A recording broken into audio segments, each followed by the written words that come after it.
ladies and gentlemen, everyone around and in between. This is DebateSensei, NPDA edition. This is the National Parliamentary Debate Association. We talk about things relevant to competitive debate for this particular association. And I have with me my expert is Gabe Gravel from San Diego State University. Thank you so much for being here.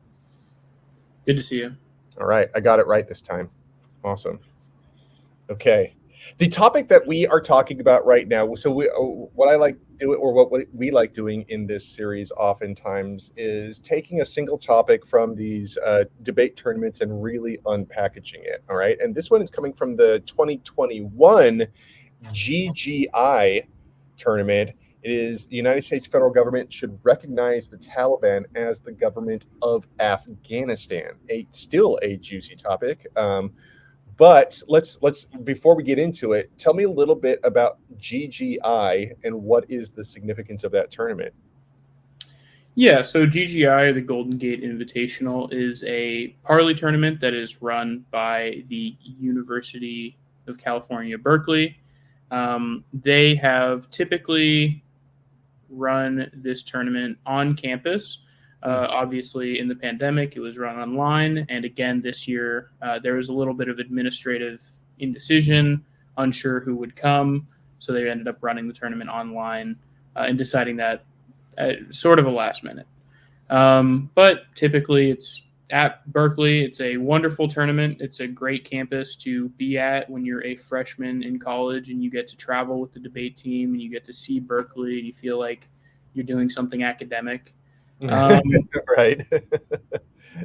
But It is one of those tournaments that I would consider, and I have considered this for a while, as one of the big seasonal tournaments. Okay. What I mean by that is, apart from the NPTE or the NPDA, I would consider GGI, along with tournaments like Mile High and the Steve Hunt, which maybe other people might not agree with how I view the Steve Hunt, but I'm very fond of that tournament, as the big sort of super regional tournaments. And I think that they're like that because typically teams travel out of region to go to those tournaments, making it pretty good competition. We went to GGI every year that we competed. It was always great competition, and we enjoyed it quite a bit. Okay. So last year you were saying that they did not hold the tournament. Why was that? You know? So the Berkeley program has always been a student-run program, which is extremely impressive considering they have been unbelievably successful in the past better part of a decade. But they've always been run by students or former students. And there's a little bit of the changing of the guard between 2022 and 2023. Okay. The students who were running it were different than the students who had been running it or the former students, etc. And running a debate team, running a successful debate team, and running a tournament is difficult to do. Right. And they just weren't able to get it organized in time. But we're very happy it's back.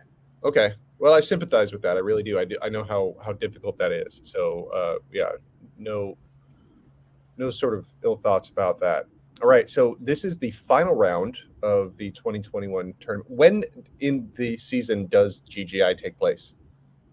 Usually it's right around Halloween weekend. Oh, really? Okay.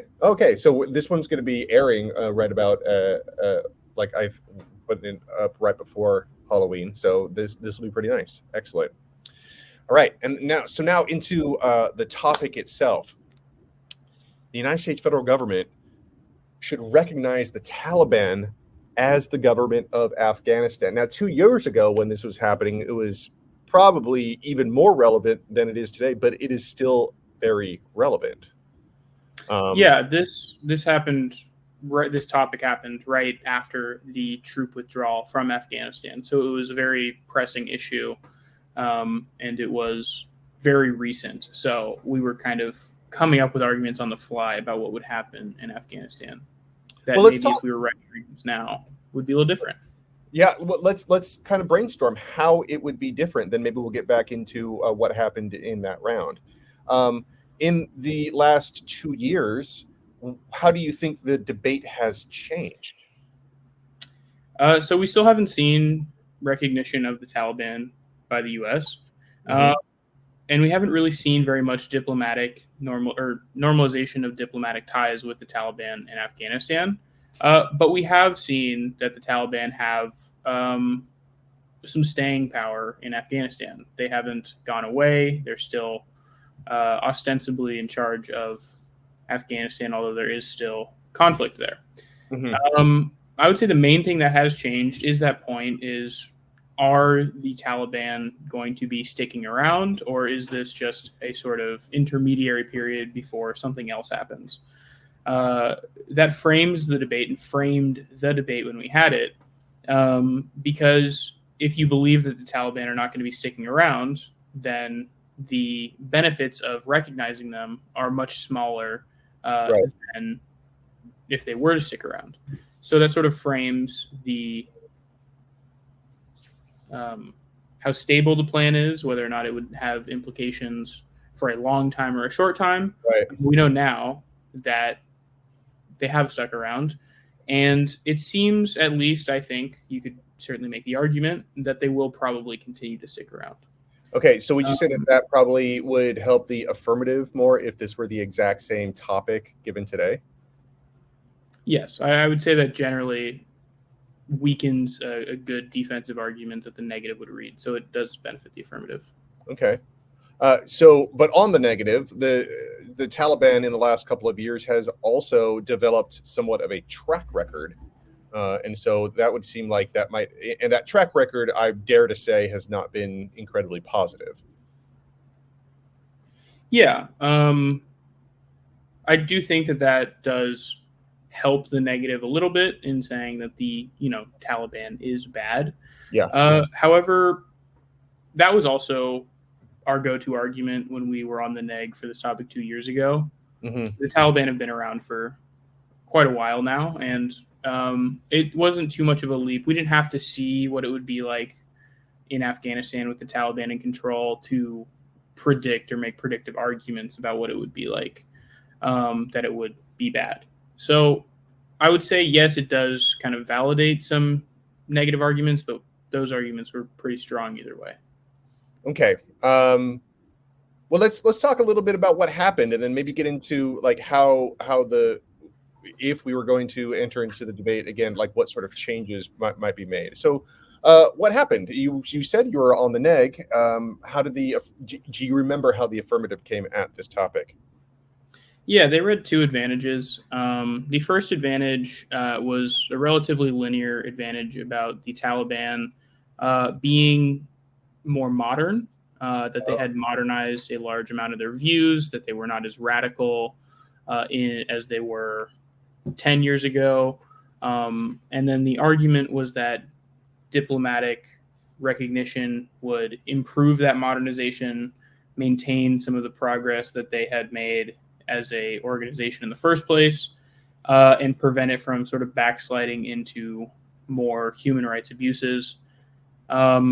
This was a sort of expected argument. It's kind of you look at this topic and you kind of like you kind of have to make that argument. It seems like you're dead in the water if you don't make that argument.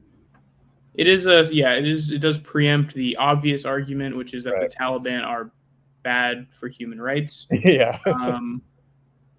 So I think it's a clever argument, and I think it's a smart argument to frame it in the context of the action of the AF. The argument they ended up going for was their second advantage, which was a terrorism advantage, specifically about a group that was a lot more prominent in the news at the time, called ISIS-K, or ISIS Khorasan Province. This was a split off of ISIS that was in Afghanistan. I believe they're still around. I haven't updated my ISIS-K blocks recently, but they certainly are getting less press attention than they were at the time of this topic. And the argument is that because the Taliban obviously know Afghanistan pretty well, and the Taliban are also at odds with ISIS-K, that recognizing them is key to having joint efforts between the U.S. and the Taliban to stop the development of this new terror group in Afghanistan. All right. So how do you respond to the ISIS-K? It's not even. It's weird because you call it an ISIS-K, but the ISIS-K disadvantage. Yeah. So our response was generally that, frankly, our response wasn't that great in round. We should have been a little bit more offensive. But to be honest, I hadn't heard of this ISIS-K group prior to this round, and I was getting fed lines by my partner. I remember those days. Yeah. I think the general arguments have to do with, I think there's a lot of good defensive arguments, is what I'll say. The reason that ISIS-K has popped up in Afghanistan is because it is politically unstable. The likelihood that the Taliban is able to create long-lasting political stability in Afghanistan is probably low. The likelihood that they would cooperate with the United States in a counterterrorism operation is probably low. And the likelihood that the U.S. would cooperate with the Taliban in any sort of counterterrorism operation is also low. Those are good arguments, I believe. Yes, of course. But those are all defensive arguments. Right. And there's still a likelihood, especially if you believe ISIS-K is a massive global existential threat, there is still a likelihood that it's not enough and we have to do the plan in order to stop this. We did also read 2 disads of our own in this round. We read a U.S. hegemony scenario, that this would show poor commitment to our allies, as well as our inability to have any sort of long-term hard power in the Middle East as a region. Although I think technically Afghanistan is Central Asia. Right. Like in that respect, is the international community, or at the time, right, is like, were they generally just not recognizing the Taliban? Yeah, they were not recognizing the Taliban. Okay. I think the way we phrased it in the hedge disad, or tried to paint it, is that we are already looking weak in Afghanistan based on the way that the troop rollout happened, or the troop pullout happened. We will look even more weak if we immediately turn back to these people who kicked us out of Afghanistan and recognize them as a country. Okay. So let's talk about how you might be able, like, so what would be some arguments that might be adapted now that might be a little bit different.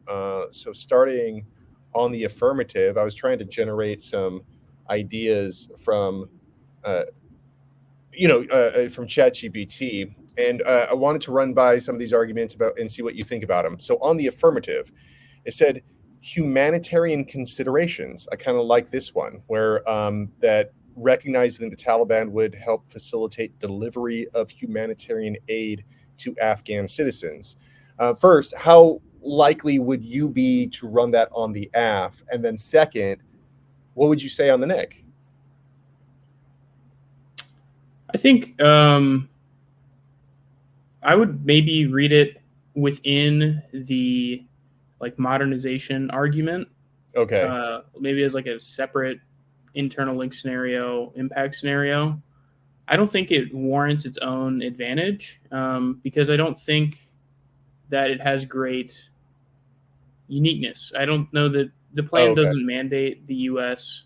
sending any sort of aid, and I don't know that aid is about to be sent but is being prevented from being sent in the status quo. So the scope to which this would really be able to impact the lives of Afghan people is probably very limited.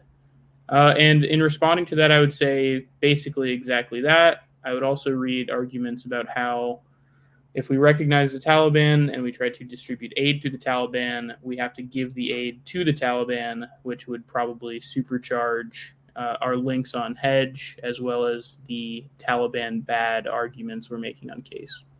Okay. Do you think that in a tournament setting, arguments that it's like, how the U.S. leads, others will follow? How does that strike you as a strategy? Is it just not persuasive, or you're not willing to bet the round on something like that? I mean, I definitely I definitely have and will continue to write arguments that say that the U.S. causes or leads their allies to take certain actions, right? I think in this round, if you were to say U.S. recognition of the Taliban causes broader recognition of the Taliban, I think that would be a very good argument and a very easy argument to make, especially through international cooperative bodies like the UN or NATO or whatever. Historically, we just see that the U.S. typically gets to have its way, and that other countries sort of follow suit for wanting to be a part of the alliance that has the United States in it anyway.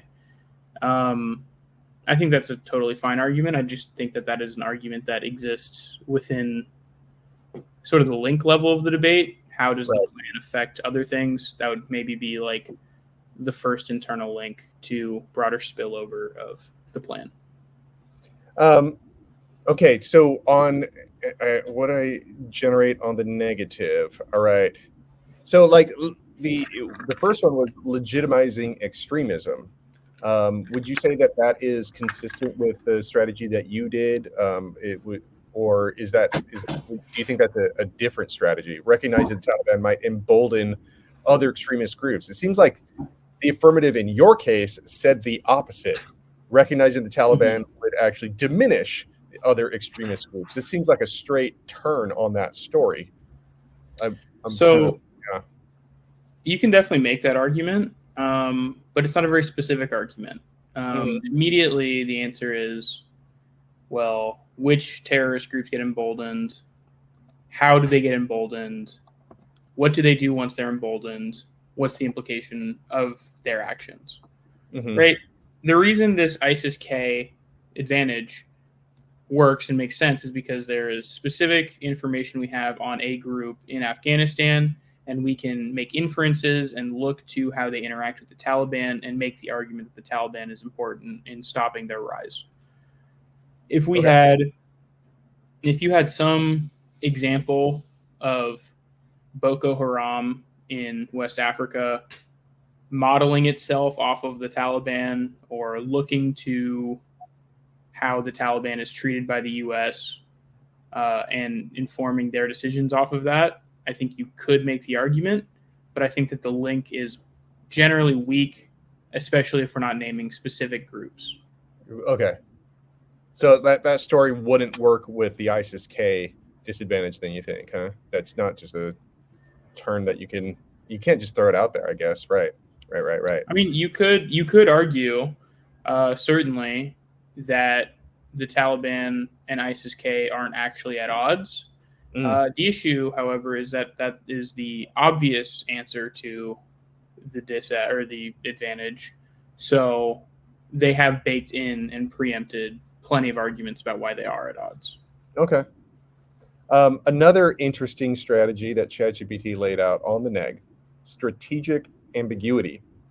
Basically, that you can use the lack of recognition to leverage things from the Taliban in exchange for recognition. I mean, essentially, it's almost like a conditional counterplan, almost like without any. Specifics. Yeah, that's similar to the U.S.'s stance on Taiwan, and like one China and towards one China. We try to be as ambiguous as possible, even if it's sort of changed in recent time. But especially leading up until about a couple of years ago, we tried to be as ambiguous as possible on support for Taiwan. The official stance has for a while been, we'll defend Taiwan if they get invaded, but we don't recognize Taiwan per se, right? We don't try to violate the one China policy. Yeah, I think you could make an argument on the negative that is something along those lines. I think the issue is what do we need from the Taliban, really? What is the export coming out of Afghanistan? Is there some sort of military alliance that we really need? Probably not. I think that the impact is minimal. While we're on potential arguments, there was actually a potential argument that we thought about reading in this round. Right. But we were specifically dissuaded from doing it because the team we were hitting, a Berkeley team, was really good at reading theory in the MG, and we didn't want to give them anything that they could read an interp to. Okay. We wanted to read an actor counterplan that said that China should do the plan. This would compete through a disad about Chinese soft power, with a specific link saying how U.S. recognition would prevent the Belt and Road Initiative from expanding to Afghanistan. And then we would make arguments that the Belt and Road Initiative is like good. Right? You can easily make arguments that the Belt and Road Initiative is bad, that Chinese influence is also bad. This is just like the direction we thought about taking the debate in prep, but were dissuaded away from because of how good this team was at reading theory. Now looking back, though, sometimes I have those thoughts in round, and then I look back, I'm like, man, I should have just trusted my prep. Or that's one of the lessons I took. Like, I was in some pretty big rounds. We made some last minute decisions to switch up. I'm like, man, we spent a good 10, 15 minutes prepping this position out that we never put in. Like, any regrets for not arguing that one out? Honestly, no. They were way better at theory than us, and we just knew that if we wanted to beat them, we'd have to be better at case than them. And when we did beat them, it was on case stuff. I think that we were right. I think what lost us that round was the ISIS-K advantage and kind of catching at least me a little off guard. They were a great team, though. They won. Champions. Of course. All right, let's talk. So it doesn't sound like there is any sort of critical positions that really played any large role in this round for you. Yeah, not in this round, but there certainly are critical positions that can be read. Well, let's talk about them. I decided to sort of brainstorm a few ideas, and I'd like to hear what might be at the front of your mind if you were going to develop a critique on this topic. What do you think you would gravitate toward in prep time? Right, you're the neg. You don't know exactly what they're running. All you know is the topic, and you're like, let's go for something critical. What's popping to mind? Well, this Berkeley team actually had a Orientalism shell that they read pretty often, so we were worried about Orientalism on the AF in prep as well. But that is also, I think, a very simple literature base to draw from for a negative critique for this. Okay. Well, let's outline it just a little bit. So, what would you say in an Orientalism critique? Just the basics. We don't need to get too deep in it. Well, so on a framework level, it would focus on discursive representations. It depends on your flavor of Orientalism shell that you read, but generally, it would focus on discursive representations of the East or non-Western countries, or what we would refer to as the Orient, as an exoticized and infantilized region of the world.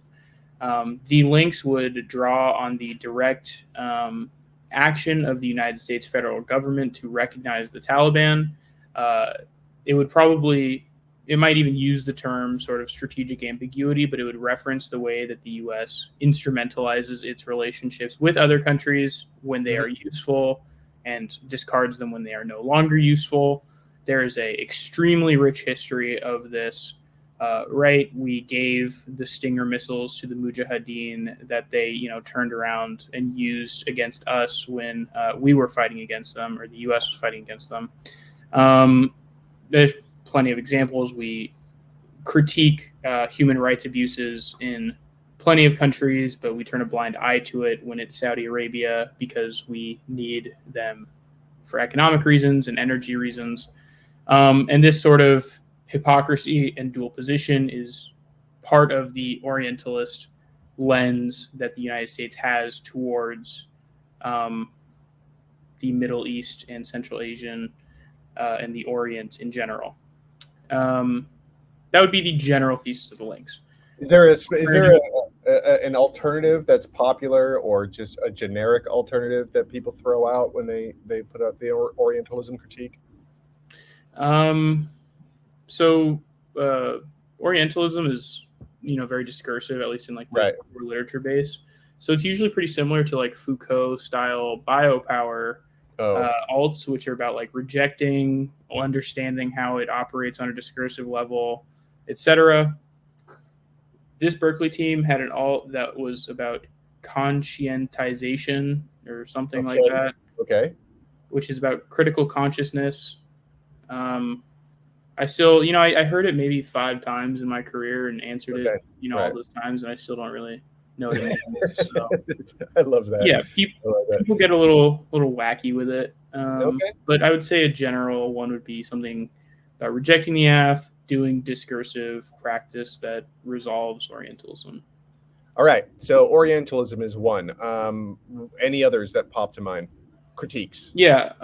This critique has gotten a lot less popular since I was a freshman, but the security K is always good for international relations topics. So in general, international topic, you're like, okay, we might want to think about, like, put that on the side, like we might be pulling from it. Anything that looks at international actors as threats to be like neutralized through recognition or appeasement or aggressive military or soft power actions. It critiques the way that we view the world as full of threats to be prevented, right? It says that we're creating a political theater that makes these conflicts inevitable because we believe these conflicts are inevitable. The link, honestly, is not as good as it would be if it was maybe like a Russia topic or something, because the AF is less likely to say that recognizing the Taliban will cause extinction or massive death in the United States. There's still certainly a link about us thinking we need to still secure Afghanistan as a location, and like make sure that there is like some form of stable government and rule of law, even if it's the government that we've been fighting against for the past 15 years, longer, I think. Yeah, but the security critique still works here. That also takes many shapes. It could be a critique of epistemology, the way we frame things. It could be a critique of discourse. It could be a critique of ontology, even based on how you like to read it. And that would also determine the way you read the alternative. Okay. It sounds a lot like the terror talk critique that was very big when I was doing it. So what do you think about that one? That seems like, I think that would fit really well in the final round that you just described, even. Oh, for sure. Terror talk also not that popular. Good argument. I think more people should read Terror talk. I think it's a short, critical position, which I think has a lot of strategic advantage that people don't realize. People when they like to go critical, they like to say a lot of words about why they're critical. But if you can be concise with it and still have a legitimate reason not to do the affirmative, I think that's a great strategy. All right, let's outline this in a little bit more detail so anybody watching this might get a better idea. How do you understand a terror talk critique in just a couple of minutes? So they do come from a very similar literature base as the security K. It's understanding like the terrorist as a political subject is sort of a like misnomer, that they're not necessarily individuals that are like hell-bent on the destruction of the Western world of the US and like are always like that. They are, political subjects like everyone else who are influenced by the political and economic conditions that draw them to different political movements, etc. Terror talk tries to criticize the rhetoric we use when we talk about terrorists and the way that we securitize against individuals. It also identifies that this securitization is extremely problematic because it's civilians, ostensibly, or people who are indistinguishable from civilians engaging in terrorism. So we tend to have to securitize against civilian populations.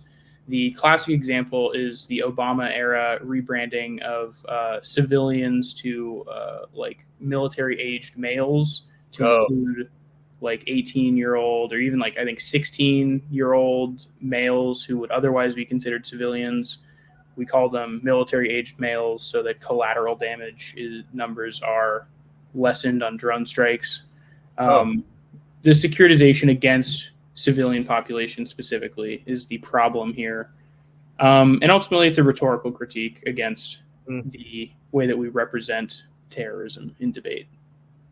Right, because in the round that you were in, the Taliban was probably never referred to as terrorists, I'm assuming, but ISIS-K seemed like they were.